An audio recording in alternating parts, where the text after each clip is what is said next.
ဟုတ်ကဲ့အခုဆိုရင်ကျွန်တော်တို့ဒါငလင်နဲ့ပတ်သက်လို့ပေါ့နော်အသက်ဆုံးရှုံးသွားတဲ့ညီမလေးရဲ့အမျိုးသားနဲ့ဒါရှစ်နှစ်သားလားရှစ်နှစ်သားလေးတယောက်ပေါ့နော်ဖြစ်စဉ်ကတော့ဒီကိုယ်ဆောင်မျိုးသမီးကလေးလာတဲ့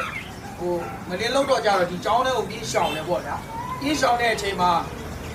ဖုန်းနဲ့ဆောက်ရစာတန်းအရေးကြီးတယ်လေကျန်းနေတော့ကြတော့အိမ်နဲ့ပြန်ယူတဲ့ယူမှာဒီမှာဘုံဦးကြီးကပြိုးကြပြီးတော့ကြတော့အခုပေါ်ပြီးပြီးတော့ကိုဝင်လေးလာနဲ့အသက်ဆုံးရှုံးသွားပါတော့ဒါဆိုရင်အခုကျန်းနေတဲ့သူ့ရဲ့မျိုးသားလည်းအိုက်ကပေါင်း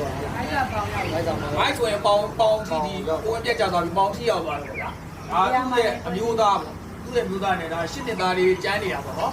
ကိုအားလေးကိုကျွန်တော်တို့ဒါလေးလူလမ်းပေးမှဖြစ်ပါမယ်နော်စင်မရက်ဒီအားလုံးကျေးဇူးတင်ပါတယ်။တကယ်ကိုစမရင်းနဲ့ပြည်တော်ကြပါရေ။ဒီကနေ့ကိုလည်းပြောရတာစီတောင်းပြပါတယ်။အစီတောင်းမှာစက်တက်ကလည်း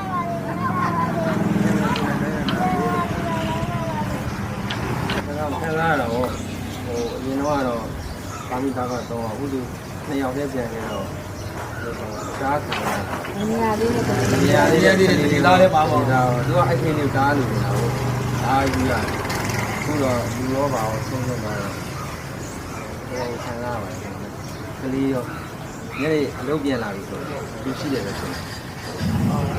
ဒီအတွေးတွေကတော့ဖြောက်လို့တော့ရောင်းပါတော့သူကညနေမှာကျွန်တော်တို့ဆုံးရဆင်းရတာဟုတ်ညနေဆိုရင်သားမိသားမဆုံးရဟိုဘက်ဝင်နိုင်ပြန်9နိုင်လောက်ဆိုပြန်နည်းနည်းဆိုရင်10နိုင်လောက်ပြန်လာအဲ့လိုပြန်တဲ့ညနေအလုပ်ပြန်လာဖိုက်တယ်အားတက်ထားပါမယ်နော်ဒီနေ့မှလည်းဒီနေ့တော့ဟုတ်ကဲ့အခုဆိုရင်ကျွန်တော်တို့ဒါငလင်နဲ့ပတ်သက်လို့ပေါ့နော်အသက်ဆုံးရှုံးသွားတဲ့ညီမလေးရဲ့အမျိုးသားနဲ့ဒါရှစ်နှစ်သားလားရှစ်နှစ်သားလေးတယောက်ပေါ့နော်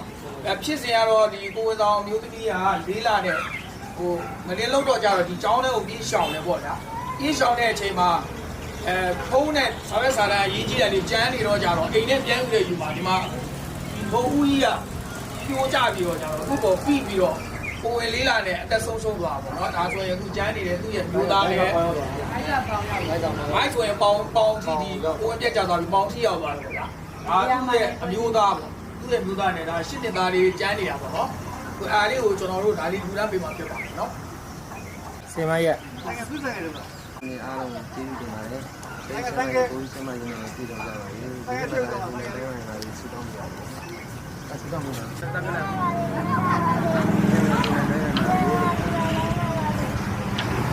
ခံလာတော့ဟို